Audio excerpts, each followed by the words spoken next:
Historical Reconstruction of Aryan X. Episode 56, The True Origin of the Core of Eastern Philosophy, Yin and Yang, and the Five Elements. In this episode, I will reveal the secret behind the creation of Eastern philosophy's Yin and Yang and the Five Elements. Eastern philosophy is by no means difficult. The foundation of Eastern thought is based on Yin and Yang and the Five Elements. In other words, if we do not understand the principles and logic by which Yin and Yang and the Five Elements was created, we can never understand or accurately interpret Eastern philosophy. However, I have never seen anyone reveal the background and historical context in which Yin and Yang and the Five Elements was created. That is, people only interpret Yin and Yang and the Five Elements without knowing the historical philosophy, system, structure, principles, and logic of its creation. And there are many people who talk idly about what Yin and Yang and the Five Elements is. Is there anyone among you who prides themselves on knowing more true history than Aryan X? If so, please feel free to challenge and discuss. The Yin and Yang and the Five Elements is a term that combines the Yin and Yang theory and the Five Elements. Now, let me explain Yin and Yang and the Five Elements separately. The general theory of Yin and Yang is, all separate phenomena in the universe or among humans appear in pairs of Yin and Yang. Below, above, man, woman, sun, moon, etc. These are oppositional but mutually complementary. Now, let's examine how this Yin and Yang were expressed in the geography of Korea, the mother tongue from which the world's national and geographical names are derived. The place name San-yin is also called San-yang. In Korean geography, Yin and Yang are treated as the same entity. In other words, Yin was Yang and Yang was Yin.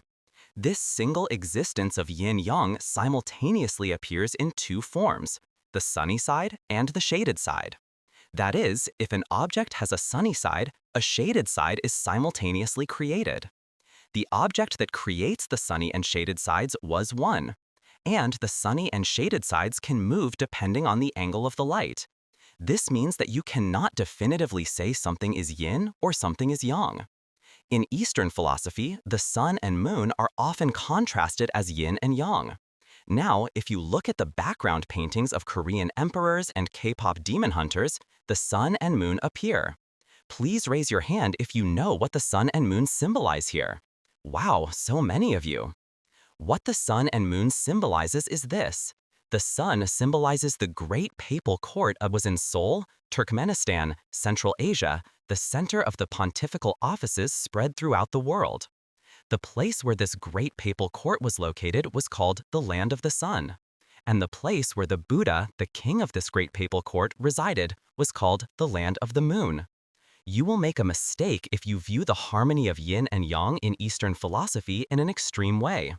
Now, in this session, I will explain in detail how the five elements, Uheng, the five directions of Eastern thought, came into being. The five elements, Uheng, the five directions, Ufang, simply explained means the five directions or locations. I will explain all the historical facts behind the emergence of the five directions and the five elements: East, West, South, North, and Center. Only then will the yin and yang and the five elements and the five directions resonate with us and feel real. The colors based on this five elements and five directions are also the five directional colors in Oriental philosophy. The wood, fire, water, metal, and earth is related to the five directions and five colors, can be seen as the basic components and properties of the substances that constitute things. In the beginning, when humanity gathered and lived together in Turkmenistan, Central Asia, the concept of the five elements and the five directions did not exist. That is, there was only the center where humanity lived together. However, after the disaster of the five tastes, an incident where Caucasians ate grapes of five different tastes, humanity began to move in the four directions: east, west, south, and north. At this time, the place where the yellow people of East Asia, who moved east, had lived in Central Asia, was the Blue Land, and its characteristic was said to be wood. And the place where the red people of India who moved south, had lived in Central Asia, was the Red Land, and its characteristic was said to be fire. And the place where the white people of Europe who moved west had lived in the White Land, and its characteristic was said to be metal. And the place where the yellow people, the leaders of humanity, who moved north, had lived in the Black Land. And black, according to the geography books, is the same color as yellow. And the characteristics of this place were said to be water and earth. These colors and characteristics that arose as humanity moved in 4 directions became the foundation of the Eastern philosophy of the 5 elements. If we draw it as a table of the 4 cardinal directions, east is blue and wood, west is white and metal, south is red and fire, north is yellow, black, water, and earth. So this was the fundamental secret of the Eastern philosophy of the 5 elements. However, among the 5 directions of the 5 elements, only 4 exist, with the center being empty.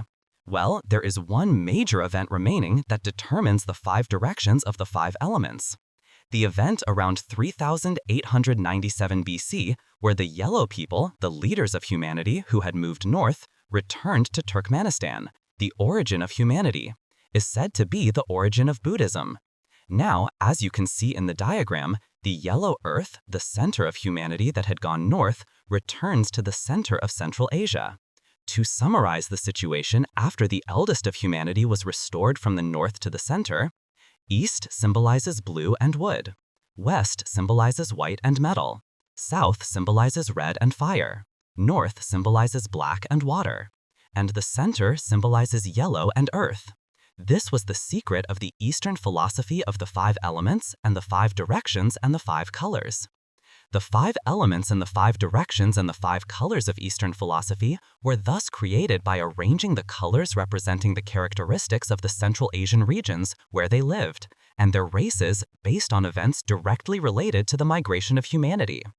Although yin and yang and the 5 elements is explained as being created by observing the astronomy of the heavens or in a noble manner, please recognize that its principle was determined by the general characteristics of the regions inhabited within our everyday history and the directions in which those races moved. The most important core issue of yin and yang and the 5 elements is that the 4 directions and 4 substances of east, west, south, and north always harmonize and fuse with the central substance, earth. This is the characteristic of Eastern philosophy. In other words, the principle of yin and yang and the 5 elements was the historical fact that humanity, which spread out from the center in Turkmenistan, Central Asia, in the 4 cardinal directions, has historically bonded, united, and fused around the Scythian Aryans. Now, in the next episode, I plan to reveal the doppelganger of history, that is, the same historical content being discovered in different places at the same time. So I sincerely hope you will contact many people and participate in this once-in-a-lifetime opportunity. The heavens and the earth will tremble. Subtitle languages can be translated into the language of each country, so please make use of them. If there are any issues, please contact me via the comments or Google Mail. The Google Mail address is aryanrealhistory@gmail.com. The YouTube channel address is Historical Reconstruction of Aryan X or History Restoration of Aryan X. Everyone, your subscriptions and likes are your conscience and passion for the truth, so please do not forget them.